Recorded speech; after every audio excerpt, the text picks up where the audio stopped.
I think the majority. Wonderful. Thank you, Anthony, for recording us so that people can listen to it later that weren't able to come. Yeah. Oh, well, thank you for coming to our 5th class. It's on mindfulness and resilience. Mindfulness and resilient. How can we be like a willow tree, bending in all directions? So let's just take a minute and do a mindfulness minute, focusing on our breath, coming back into our body. So have a seat, get comfortable, and we'll listen to the bells until you can't hear them anymore. And we'll just sit in silence for a minute. Thank you. Here we go.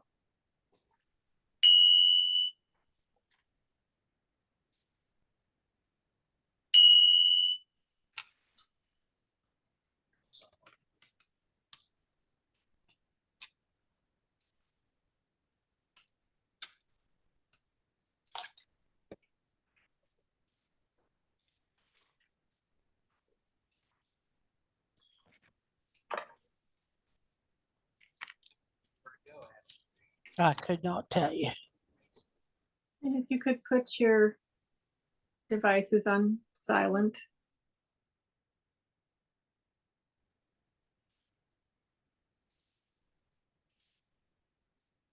Coming into your breath.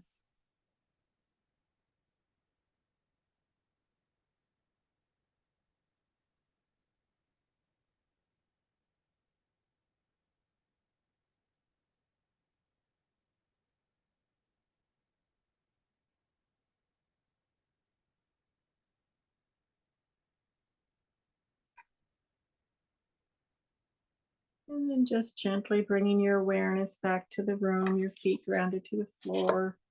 And we're going to start today with Julie's video on science, mindfulness, and resilience. And she's not present with us. She made a video because she's in Seattle giving a presentation to a medical community on mindfulness. But we'll use her video. It'll be like she's kind of with us. Heidi, would you go ahead?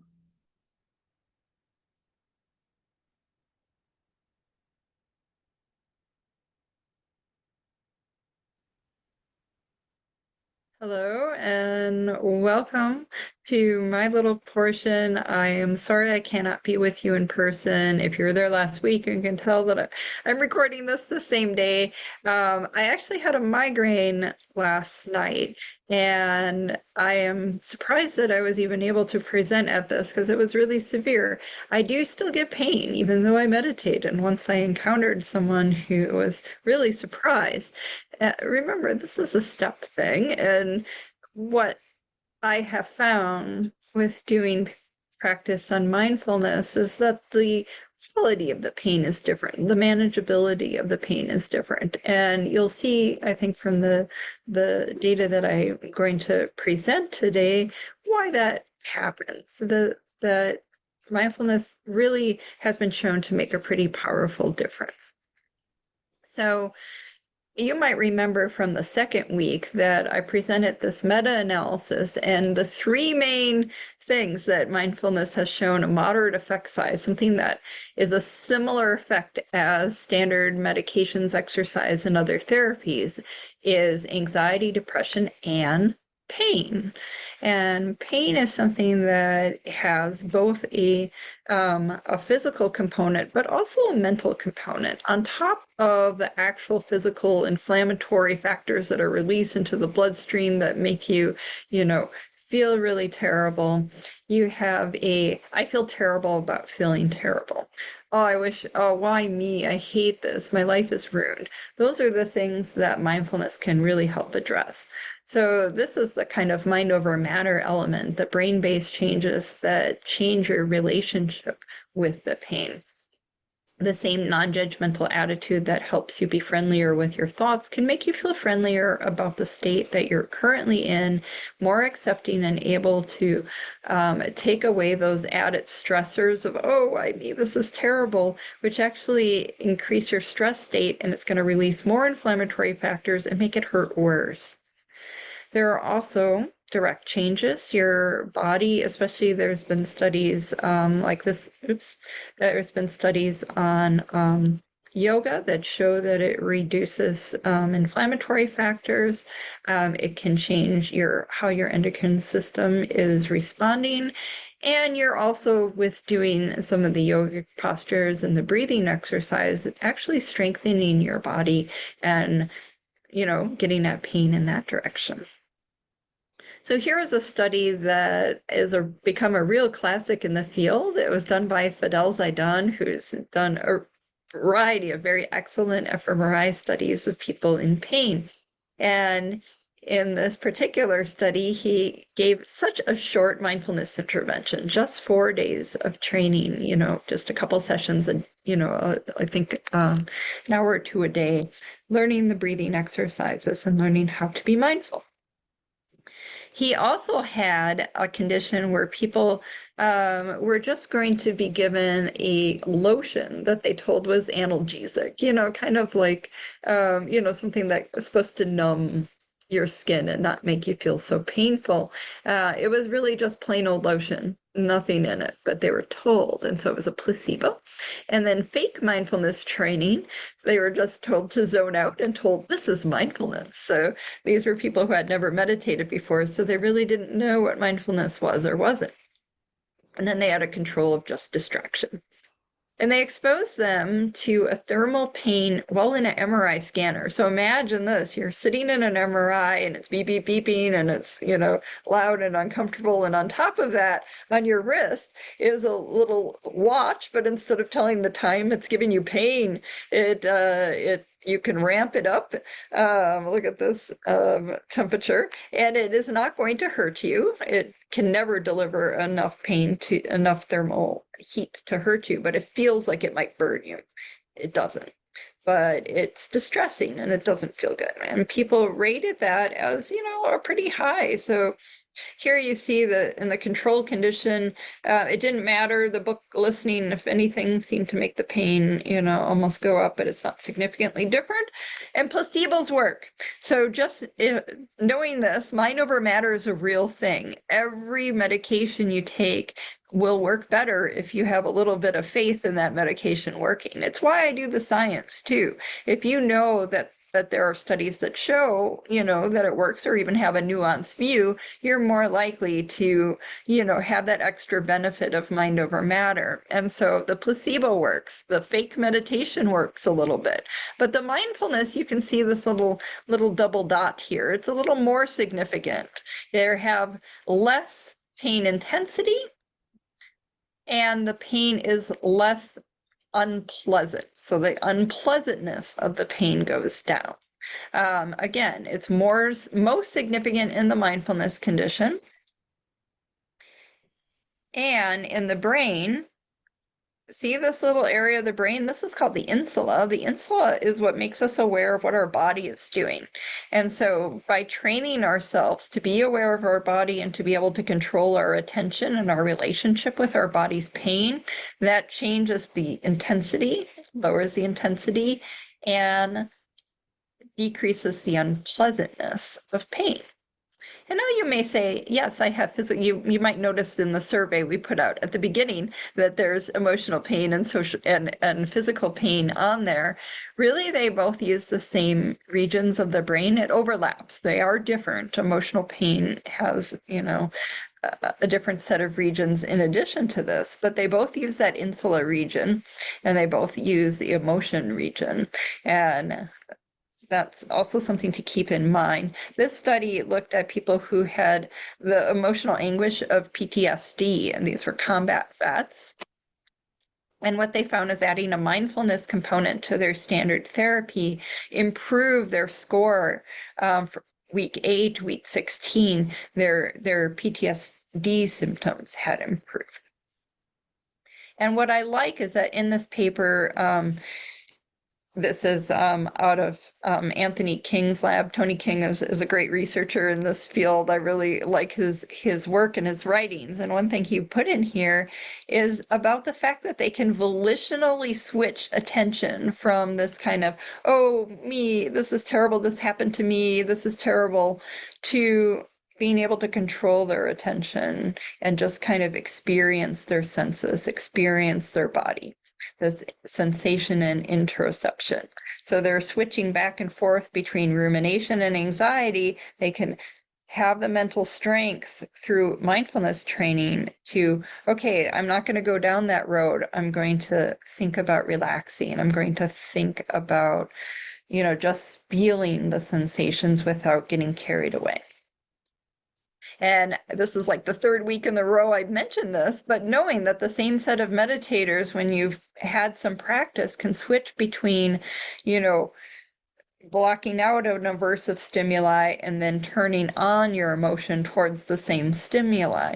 You're able to, yes, I feel the pain, but I'm able to pull myself out of it with attention. You have this control of the mind.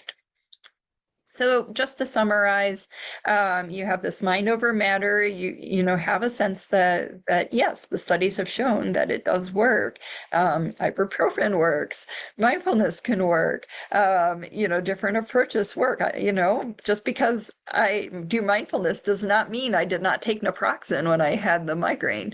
This is all about being smart and realistic about doing what works for you, right? Then there's also these body changes. So this is a study I didn't go into a lot, but it showed they actually looked at cytokines, which is an inflammatory factor. This is what an NSAID does. Ibuprofen, naproxen, Advil, Aleve, whatever you want to call it. They're reducing inflammatory factors. Yoga can do this as well. And in this case, they stressed out people with a stressful task, and after doing the yoga they were less stressed. So it can help us ramp down those inflammatory factors which flare pain up. I'm sure many of us have experienced that when we're stressed, the pain, it feels worse. It's because we're more aroused. And so that's all I'm going to present today. I hope you have a great class, and I will see you next week.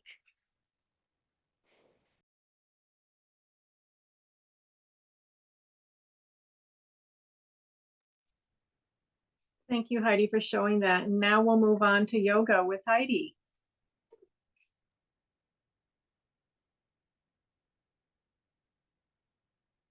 Can we hear you, Heidi? Yeah. Yep. Oh, I was good. just switching things around on my end. Yeah. Hi, everyone. Oh, so we are going to transition right into yoga. And today we'll be doing more of a restorative practice. And just a few things about restorative yoga to begin with. Really, everything can be restorative if we think about what you need restored or rejuvenated in your mind, body, mood. And with yoga, taking care of the needs of the now, right, in any shape or form, whether we're doing sun salutes, whether we're doing seated postures, chair postures, warrior postures, or today, restorative yoga postures, taking care of you and the needs of the now gives you that sense of self-compassion, that sense of self-care, that sense of opening up the space of the moment so that you can receive just what you need. And in that, as I say, every yoga can be restorative, right? You receive the restorative benefits. With restorative yoga that we'll do today, we will be in the postures a little bit longer. And that's one of the key aspects of restorative yoga, is that you're in a shape, supported in a shape. So out of the stretch zone that we might feel in yoga movement classes, where kind of want to stretch a little more in a forward fold or get that nice reach out through the arms. In restorative yoga, we intentionally want to back out of the stretch zone. So we're just kind of walking to the doorway of a stretch. We're not even opening the door. So you want to support yourself. So today we'll be using a chair. If you have a table nearby, table is going to be great too. And the last posture I'm going to share today, we will be resting, if you are available to do this today, on the back with our legs up on a chair. But if you do not have the space to do that today, you'll be able to lean back, maybe even kick your legs up on your desk if you have that, or take a moment to get comfortable. Maybe one of the other seated postures that we'll do for restorative yoga.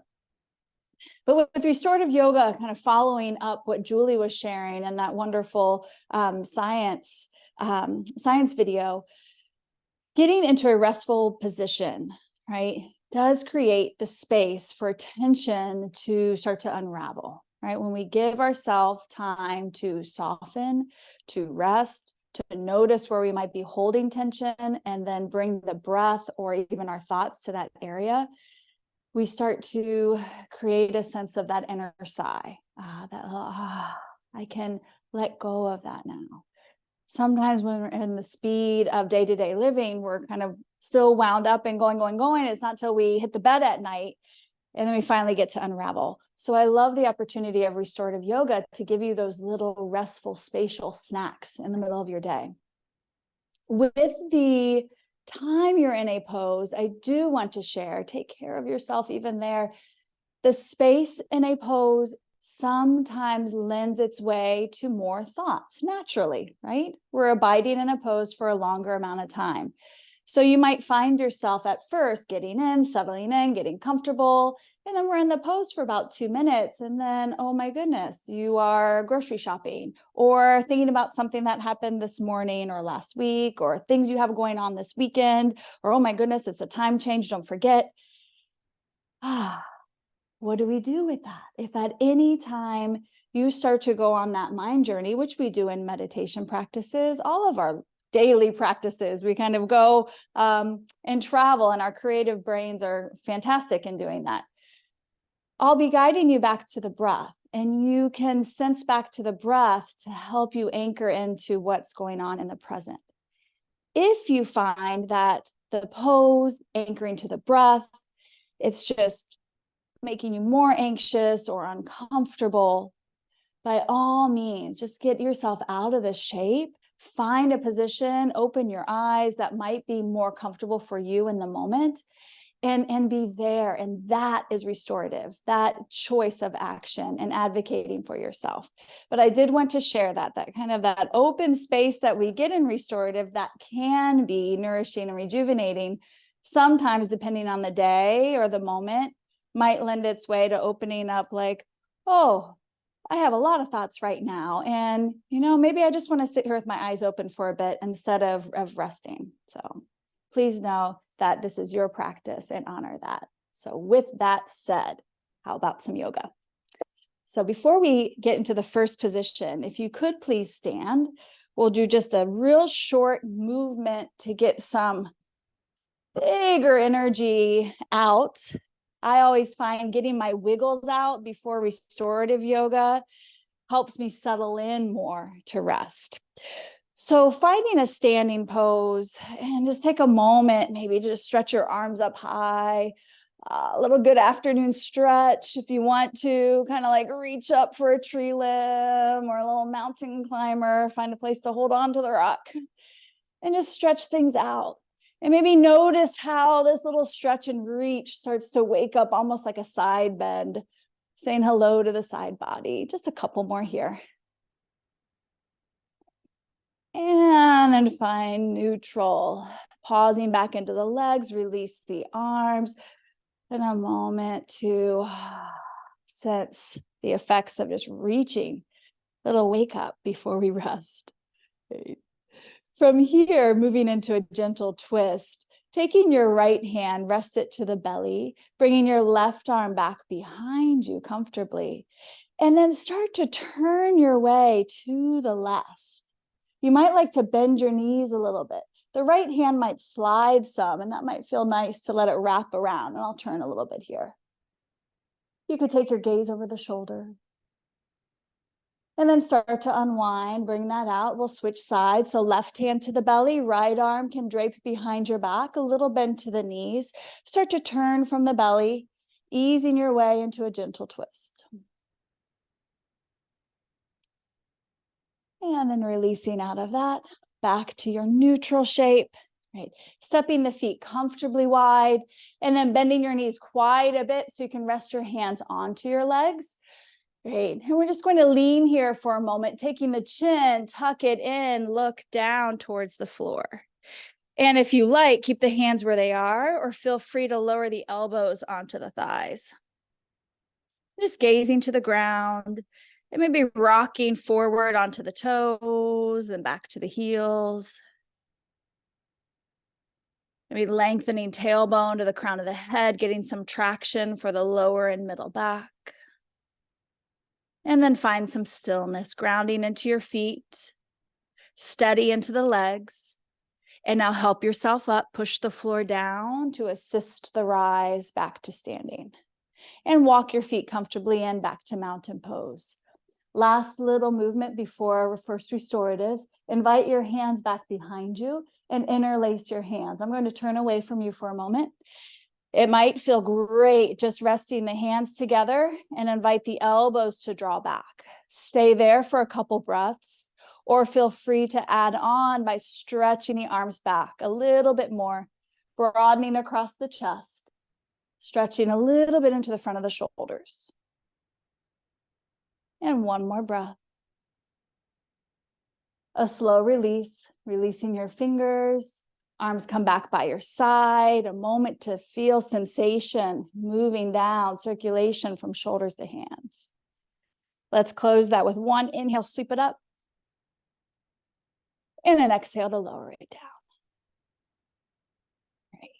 So now from a little bit of wiggling out, I invite you to either have a table nearby, and I have my little TV tray with a blanket on top to serve as a table.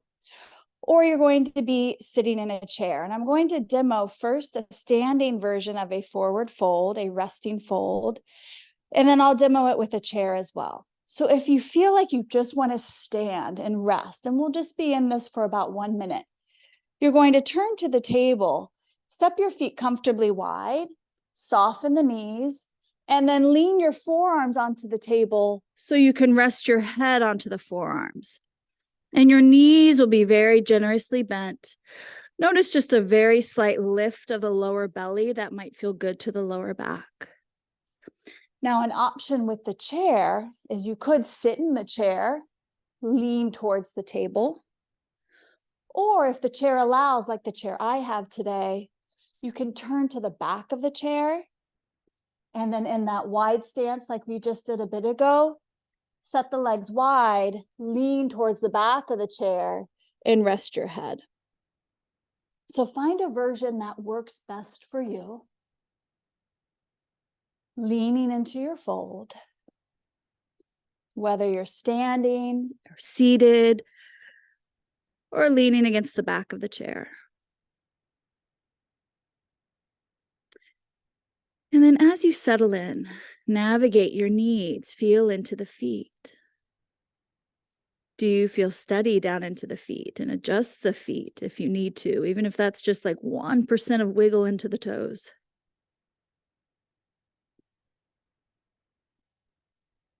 And then navigate your needs. How does the spine feel as you fold? Do you wish to lift yourself up a little bit higher? Or do you feel called to comfortably rest a little bit lower in your fold?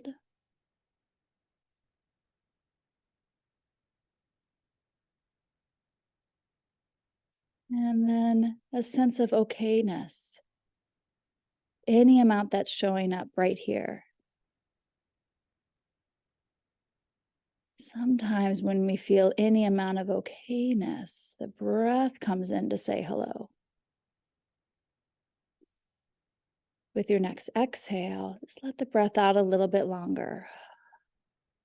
An okay sigh. And then breath will come in naturally through the nose. And then maybe again, easy does it, exhale out the mouth. Each exhale, creating a little more space, a little more release.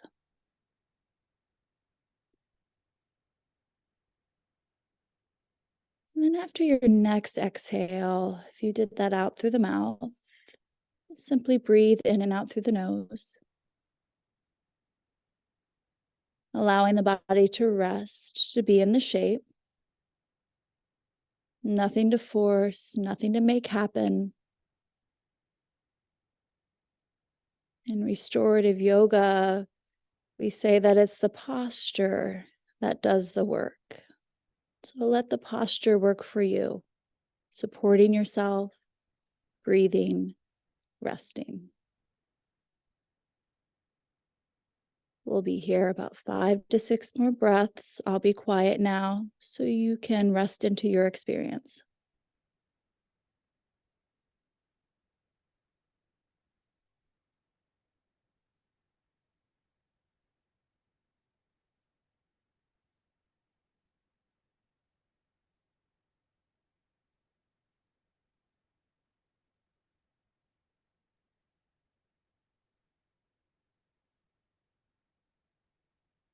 Noticing with your awareness the feet, however they're landing onto the floor. Maybe give the feet a little wiggle, whether they're in the shoes, just noticing if that feels tight or good, or maybe you don't have your shoes on, just give them a free wiggle around. And then a gentle, firm rest of the feet into the ground. Press the feet down, start to tone the legs. Easy does it, start to rise up from your fold. Maybe bring your hands to the legs as you come back up.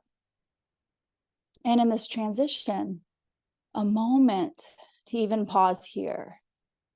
See how that feels to reset head over heart, over hips, over floor. You might like to take a breath in.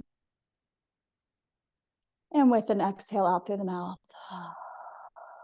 letting that shape be. And now from here, if you were standing into your fold, I'll invite you to take a seat. We'll be moving into a twisting restorative pose.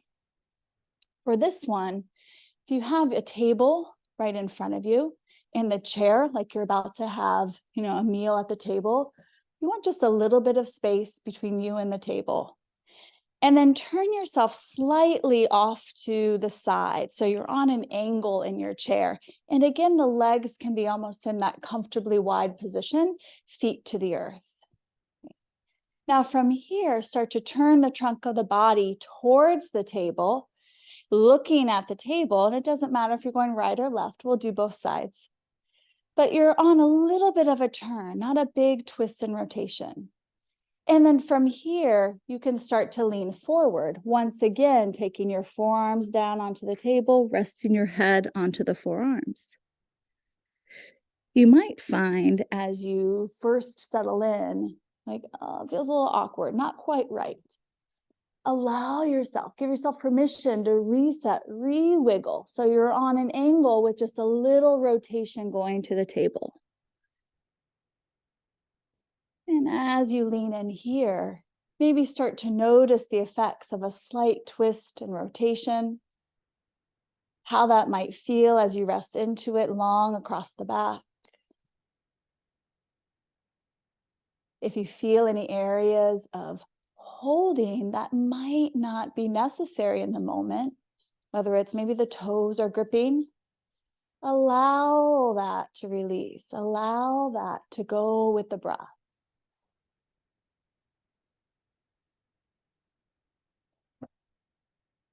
And as you rest here, we'll be here again just about 5 more minutes while you have your restful experience.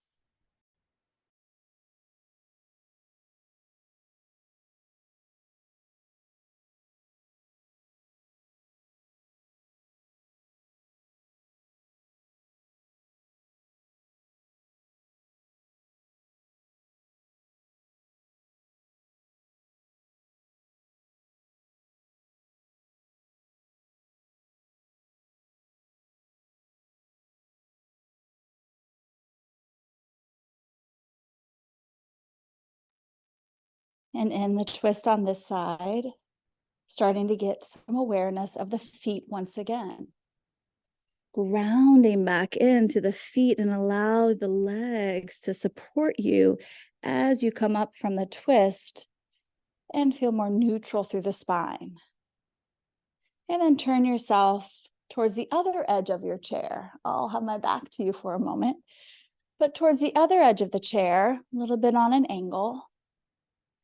And then comfortably turn just a little bit towards the table. Lean in any amount. Now, I didn't share this last time, but if as you're leaning, you need just a little more height, maybe you have some books nearby, you could stack up some books and bring the earth up to you. That is one of the great tricks of restorative yoga. Use what you have around to support you. So settling in, seeing if the shape is working for you here. Any little adjustment, navigating your needs.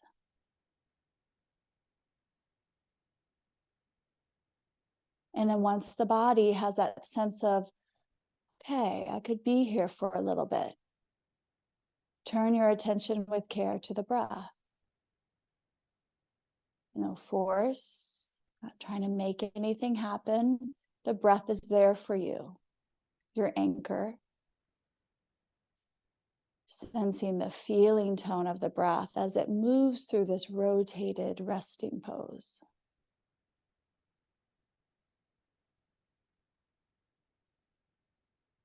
Lingering here about 5 more breaths.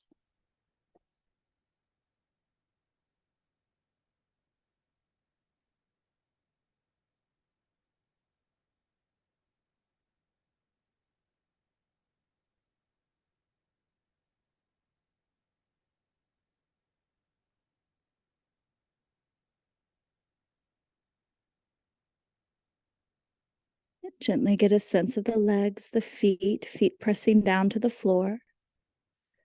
As you push the feet very gently to the floor, legs start to support you so you can unhinge, unwind from that rotated pose. And then come around to sitting neutral in your chair, facing the table in front of you. And inhale, reach your arms up, lengthening extension after rotation. And with the release, arms by your side. Great.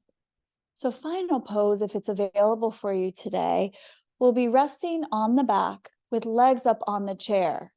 Another option would be to just sit in a chair, maybe kick your legs up on the table, resting your arms to your legs. Or if you have a wall nearby that's available to you, instead of legs up on a chair, you could kick your legs straight up the wall.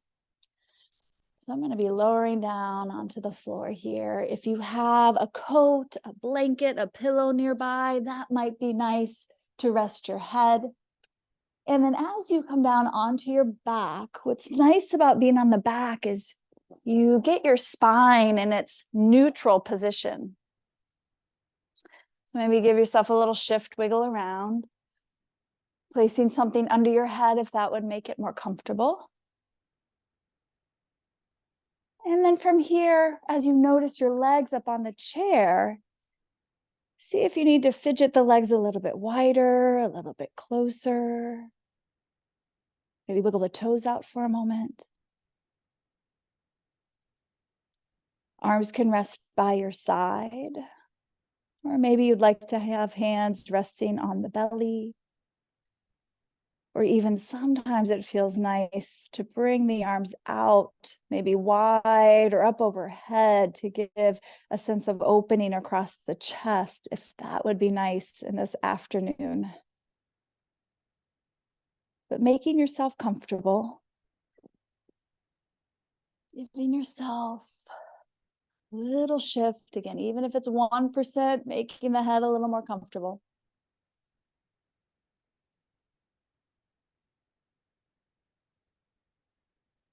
And then once body's comfortable and that sense of, okay, I can be here a few moments. My body is supported. And I'm comfortable enough right now to allow the shape to support me. Turn the attention from body back to the breath.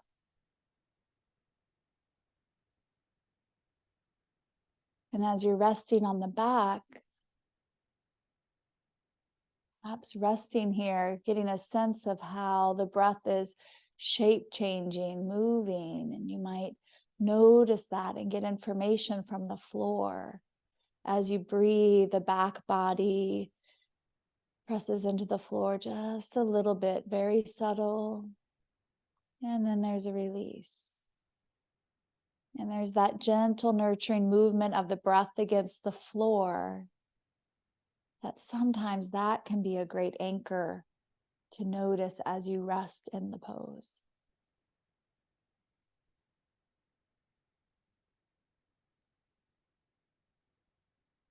So body breathing, body resting.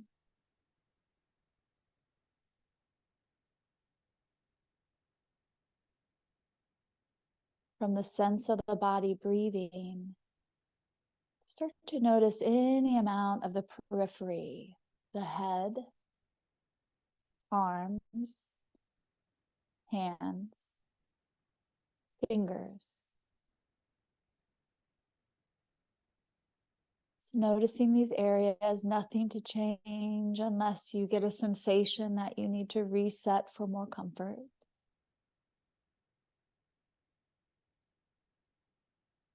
Body breathing, resting here. Notice the periphery down to the legs, the ankles, the feet, and toes.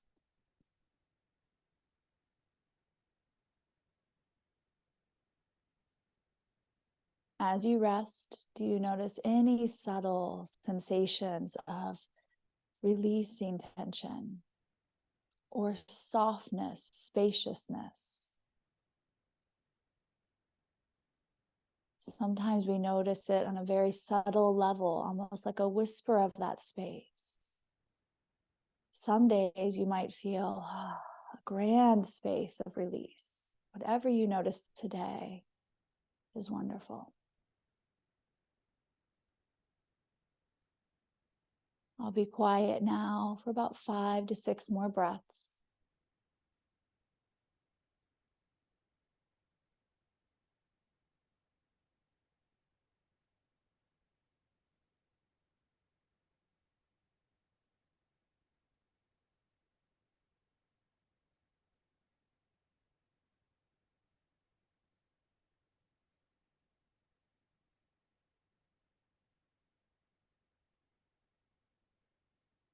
Now gently starting to sense again the body resting, supported by chair and floor.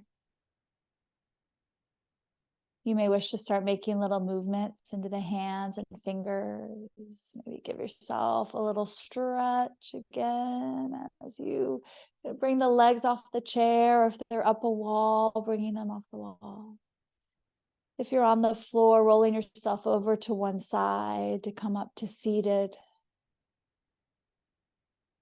And then take care as you slowly transition from the floor. If you want to stay on the floor, you can, or come back to a seated position. Getting settled back in. Finding comfort in your new seat. And Laurel is going to transition us into a mindfulness practice of meditation. Thank you, friends. Oh, Heidi, thank you. Thank you so much. I almost fell asleep, but I'm back awake now. Let's stay in this meditative state. I'm not going to talk very much. So go ahead and close your eyes or a fuzzy gaze down, whichever is more comfortable. In our meditation today, we'll be highlighting our thoughts. We'll be observing our thoughts. So let's just come back into our body, first observing our breath. Observing the temperature of your in-breath. Is it warm or cool? Then observing the temperature of your exhalation through your nostrils. Is it warm or cool? And allowing your breath to gently anchor you into this precious present moment of nowhere to go, Nothing to do, just being present. Allowing the future to go, the past to go, and breathing into this present moment. Feeling the full weight of your body on what you're sitting. Bringing your awareness to your feet. Grounded to the earth for strength and stability and resilience. Wiggling your toes a bit.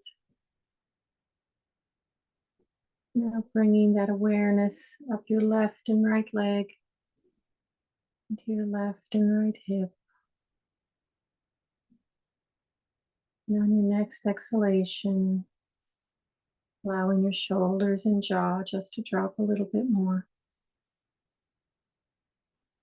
Letting go.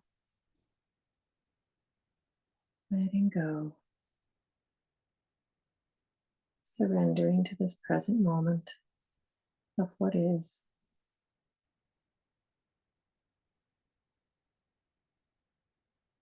Now, we're going to bring your awareness to your next thought.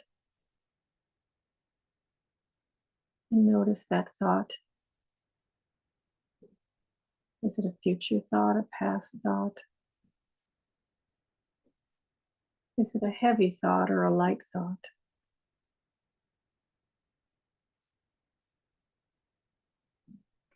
What's the shape of the thought? Is it smallish or large or mediumish?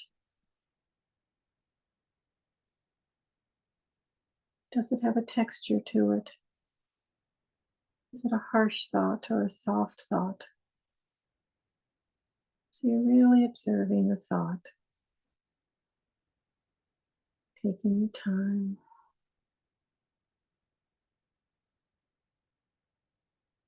Noticing if that thought has any reaction in your body. If your thought is creating or magnifying any sensation in your body. And just notice. We're just observing without judgment.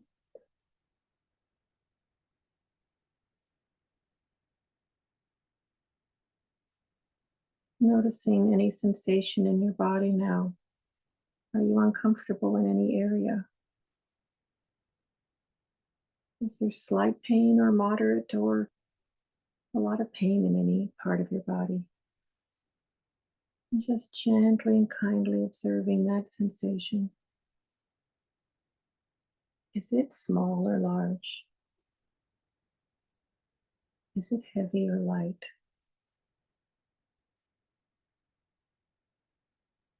Does it have a color, that sensation in your body?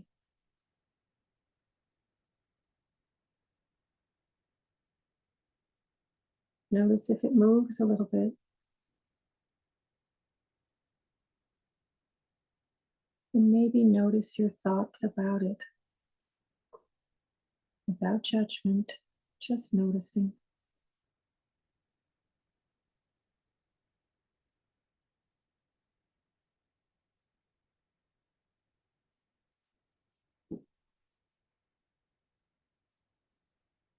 Can you imagine sending some kindness and compassion through your breath to those areas of the body that are uncomfortable? Allowing the cells of that part of your body to receive this oxygen, to receive this kindness, compassion,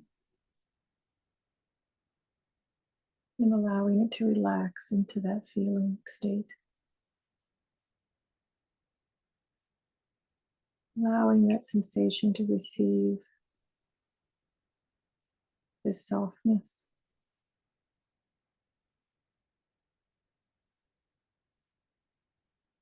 Allowing it to change if it wants to.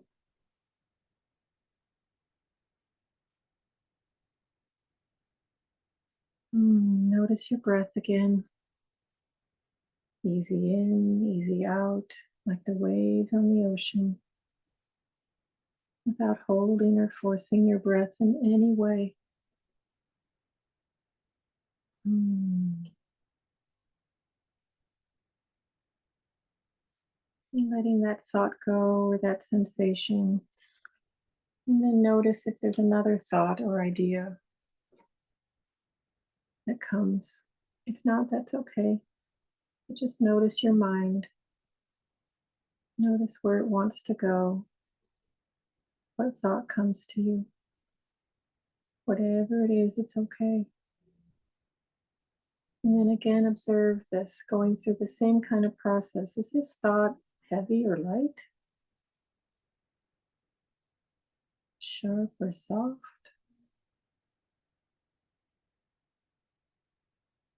Where is this thought in my body? Possibly. Does this thought have a color potentially? And what does that color feel like? Observing all of this with curiosity. Like, oh my goodness, my thought has a weight. Huh, it has a shape.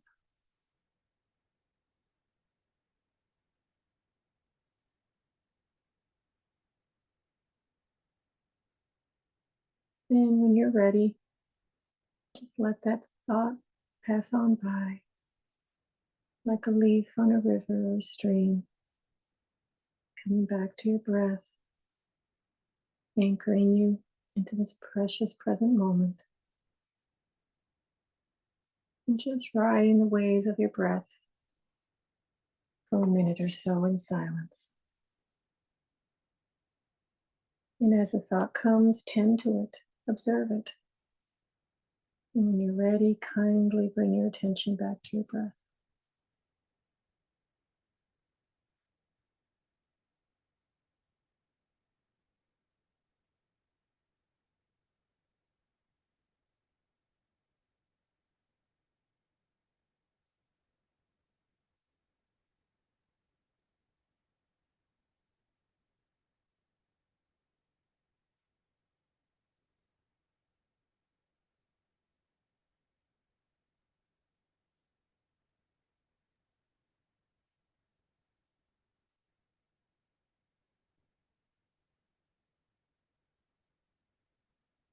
Now gently bring your awareness back to your room, the temperature of your room against your skin, your feet grounded into the earth.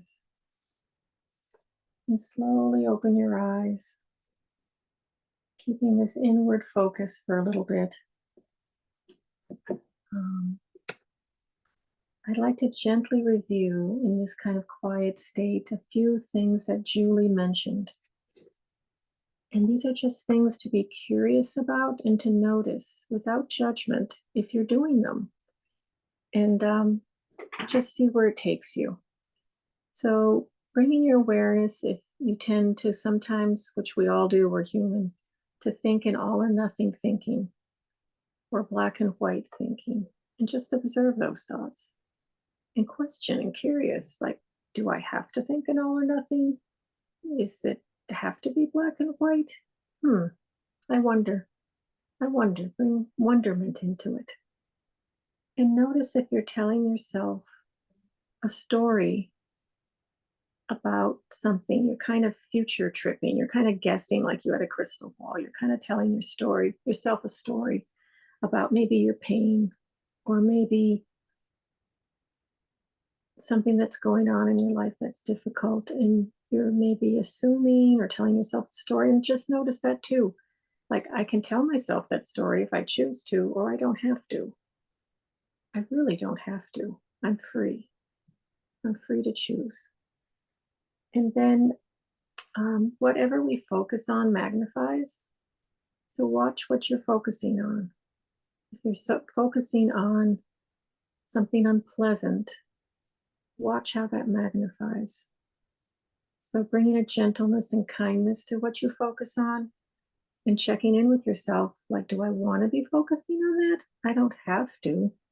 I wonder. Again, bringing wonderment into it. And with all of this, bringing a sense of non-judgmental, like you would be talking with a young child, and you try not to judge them. You try to bring curiosity and wonderment into them. Like, let's take a look at that. Do we have to do it that way? I wonder. um, and then focusing on relaxation. We so desperately need to relax our nervous system. We need to dump once a day. We need the dumping ground. So we need that relaxation. And I'd like to talk a little bit with Heidi now and with you all about what you're feeling, what you're thinking, what you're sensing in today's class. And also, what are some hindrances for you to doing a guided meditation or meditation at home? Sometimes people talk about being really sleepy, or hindrances, things that you find difficult that block you from doing it at home or at work. So let's open that up. Please talk or chat in the chat, or write or talk. Yeah. So how was today for you? And what maybe blocks you from meditating? Let's see. Are we all too sleepy to talk? Come on. This We've is got a Laura. chat. Oh, go ahead. This is hard. Laura? Yeah, this is Laura. Laura. I've had 2 busy days, so today was very relaxing. You almost caught your head going down a couple times. So, and at home, I kinda do like, we don't keep the heat on in our bathroom all the time, or we keep it low. So when we go to take showers, or we always turn the heat up and then rest, or, do something else for a while. And I usually Mhm. lay on my bed and try to just zone out or just relax until that heats up. So I do try to do that anymore at home. Wonderful. Wonderful. Yeah, you're listening to yourself, aren't you? Yes. Yay, Yeah. Laura. Yeah. And I love how that is an example of mindfulness, and an example that we might not think of, like, I'm just resting here on my bed, but that's paying attention on purpose to your needs, right? And that's mindfulness. Yes. Intentionally resting is mindfulness. So our hindrances sometimes come through in maybe a limiting belief of what mindfulness or meditation is. So I love that example, Laura, that, like, yeah, Thank you. that's where you bring in little moments for you. Yeah. Yeah. Heidi, do you want to check the chats and we'll talk about some of those? Yes. So we have some with, where's the space at home? I simply don't have a dedicated space. There's too many interruptions, and kind of piggybacking that, distractions and mental wandering. So yeah. So what is the space like in the house? Do you have a little space that you could go to for a little bit? Or sometimes it is the bathroom. We can shut the door and, just sit on the edge of the shower or something and have a moment, or sit on the bathroom floor for a bit if we need to. But yes, distractions in the space. If there's noises going on, finding ways to, maybe block some of the noise. I love my white noise machine, or sometimes I play music to override some peripheral noise that could be going on. Let's see. She said, I'm going to buy a new house, but I will make sure it has a spare room for self-care. Yes. And Sandra shared again the interruptions, especially if, sorry, I just lost that.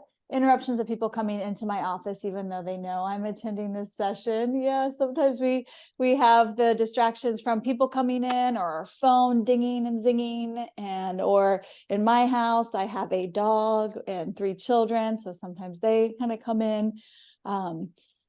Yeah. So today, actually, during practice, I had to turn myself on mute during restorative because the mailman came with an Amazon package, and my dog had a moment of saying hello. That happens during my meditation. What else? Anybody else want to share? maybe some hindrances. There's a lot around space or distractions, anything else that might be showing up for you as an obstacle to creating time for a meditation practice. Yeah, good afternoon. Yeah, I have to put the dog away because she likes to help. If you get down to her level, it's the kisses or, oh, what are you doing? So, Yeah. and I'm Yeah. And trying to find space to do that. yeah. Mm. I was talking with Laurel too, and sometimes we can be in control of the distractions. Like I shared, like, oh, I put some music on, I put my white noise on, or I shut my door, or we might shut our office door. We can be a little more in control. But yeah, when it's a pet that comes along or another person that comes along, sometimes that's outside of our control. But one thing, like the wonderment that Laurel is sharing, which is really great, is, if a pet comes along, right, or the birds outside are getting your attention, maybe let that be the meditation of, oh, my dog's here, or my cat just came to say hello. I'm going to put my paying attention on purpose into this pet here, or the birds outside. I'm going to take a moment, and that's where my focus is going to go. And those are all meditation practices where we intentionally can shift our focus and choose what we pay attention to, and how that gives us space and that choice to observe, to be in the present moment, and be connected with what's happening around us, nature or pets and people. Yeah. Yeah. Mm. Thanks, Sasha. You're welcome. Yeah. You guys have a good week. Yeah. Oh, Oh, thank you. thank you. And distractions are normal. That's what the mind loves to do. Honestly, it loves to be distracted. So you just go, oh, mind, okay, I'm lost in a distraction again. I'll come back to my breath. Mhm. I'll Yeah. come back to this word. Sometimes focusing on a word, I do that. Sometimes like a word I need to hear that day, like I'll say peace to myself, Mm-hmm. peace, and I'll come back to that word. Heidi, have you ever done that? Or Oh, some- Laurel, I love that you brought that up. Using words is something that really helps me anchor, because not that I want to toss out my thoughts, right? But sometimes when I do have my anxious mind going, right? It's like the little CNN stream on the bottom of the TV going too much. And sometimes a breath helps as well. So the breath is movement, but the repetition of a word really helps me to just like, okay, let's repeat this word. How does that word resonate? Where do I feel it in my body? How is it going to help me? How is it supporting me? And I just repeat it. And Yeah, me too. Thank you for sharing that, Laurel. Oh, sure. Any questions about pain? Was anyone in pain or in discomfort today, and that it helped them maybe, or didn't? Mm-hmm. I have shoulder pain from work. It actually helped a little bit. Mm-hmm. Mm-hmm. Yeah, the research shows that it can. Like Julie said with her migraine, she still takes her migraine medicine, but the meditation has greatly, greatly reduced the length of her migraines and the intensity. That's good. Yeah. Mm-hmm. Yeah, exactly. Yeah. Thank you. Heidi, any more chats there? No, not too many more. Just commenting on relaxation for today, feeling less stressed. Felix mentioned that it's nice with the 3 parts of these sessions. Sometimes a certain part may be more useful that day. And then also recognize distractions at work like others. Yes. Thank you. Thank you for validating the way that we put together these mindful steps, because they are all little steps to this journey. So thank you, Felix. Yeah.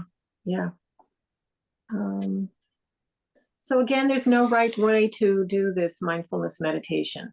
You're going to find your way. And just to be gentle and kind. There's no, end goal. Yes, the result will be event, more relaxation, more focus, like science showed, your brain will be able to come back. It'll be able to refocus again. It'll be able to kind of calm itself down, to get perspective, to look at the thoughts, to look at the sensations, and to practice that coming and going and beginning again. Yeah, anything else, Heidi, before we go, or anyone else? No, I appreciate you. Yeah, coming back with kindness. Yeah, coming back with kindness. So going on what Sasha said, oh my goodness, many times I'm like, oh, I just want to do this. I just want to listen to this meditation practice or do this yoga sequence, this like the inside narrative of, I just want to do this. And oh, my dog, or oh, my girls, or oh, the UPS truck. We can get frustrated. And sometimes it's harder to get out of the frustration, but definitely having different modalities of practice, be like, okay, I'm feeling that, like Laurel shared today. Oh, where am I feeling these thoughts come in? And then maybe my practice goes in a different way, but working on that kindness to pivot to, okay, maybe my plan isn't going to go as planned today.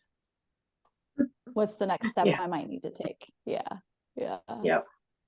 exactly. And all of this creates resiliency. All of this stretches us and creates resiliency. And another person said in the chat, I can't turn off my mind. You don't have to turn off your mind.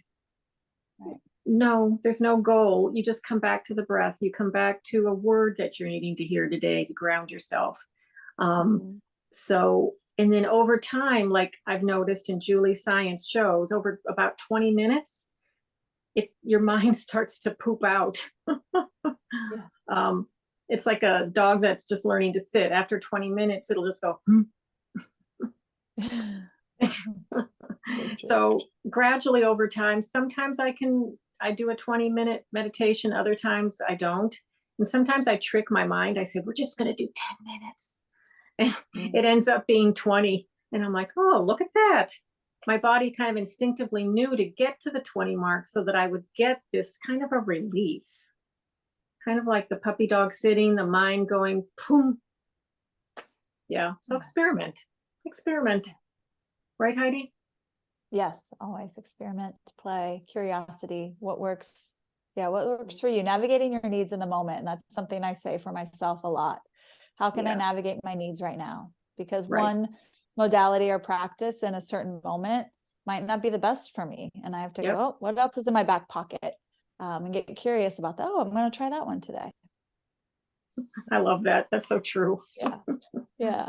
Oh, well, we want to honor your time. So we'll bid you farewell until next Thursday. And next Thursday will be our last class. But we can be together again after that. It's not the end. And the next class is sustaining daily mindfulness, how to keep this going. Oh, thank you all. Thank you for coming. All right. Thank you, friends. Thank you. Bye, everyone. Thank you.